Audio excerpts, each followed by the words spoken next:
Welcome back to the show, everybody. As promised, we've got an exclusive interview today with Brett Favre. Many of you probably heard last week, a story broke on Deadspin.com, and it reportedly involves Brett Favre sexting a former employee, Jen Sturger, while she was with the New York Jets. She was a sideline host, and it's been quite a story that the league has now widened its investigation. On Friday, NFL spokesman Greg Aiello said the league was reviewing the matter, which at the time was thought to involve only Sturger. It's actually come out today that there's two other female masseuses that worked for the Jets that are also claiming some inappropriate texts that they got from Brett Favre. So we're going to talk to Brett about this, and I appreciate him coming here. I know this is a difficult situation. He's got a big game tonight with the New York Jets, team he formerly played with, and it's a very difficult situation for him. I know Brett turned 41 on Sunday, and I'm sure this has been weighing heavily on him. So, Brett, I want to thank you for being here today, and look forward to talking to you about a little bit about this issue. Thank you. It means a lot. Now, Brett, I know this is a very difficult topic for you, big game coming up tonight, but with all due respect, I just want to give you some forewarning here that I'm going to hit you with some pretty straightforward questions. I'm listening. Now, Brett, you've been in the game a long time, and you've had some controversies, the Vicodin incident, some alcohol things. Would you say that this is the toughest scandal that you've ever had to face in your career? I mean, given everything that you've been through, is this the toughest one that you've had to deal with? I don't know. Tough to decide. Now, Brett, I'm sure everybody in my audience, and you've probably seen it as well, saw the story that actually broke on Deadspin.com.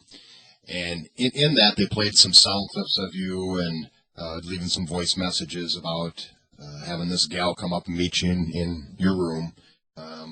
There was also some photographs, sexting, I guess they call it. And there's been a lot of people in the media that have taken a lot of cracks at you. And could you respond to that? Those guys drive me crazy. Well, I can imagine that's the case. You've been dealing with those guys for a long time.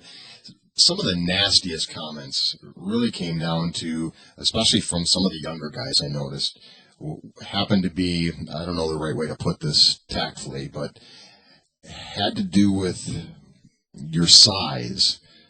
How do you feel about that? How do you respond to that? Not the biggest. But that's me. I'm not bigger than these kids. Never claimed to be, never will be. Well, Brett, you have to regret now that you put this stuff out there and to where it could be captured by somebody and put on film, on tape. So, how do you feel about this being out on the internet now for everybody to see? You know, I hope it didn't look as bad on film as it may have seemed. Well, Brett, it certainly doesn't look good. And you okay, Brett? Hey, I see you're getting pretty emotional here, Brett. So I'm gonna back off and just call this interview here. So, but I want to thank you for coming on the show. I hope you enjoyed being on the show, and I'd love to have you come back maybe when a little more time's passed and you can get yourself together. But I'll give you the last word here, and again, I appreciate you being on the show. Thanks, Brett. Good luck tonight. I am honored. I hope everyone knows how special this is. I truly appreciate the opportunity. As they say, all good things must come to an end.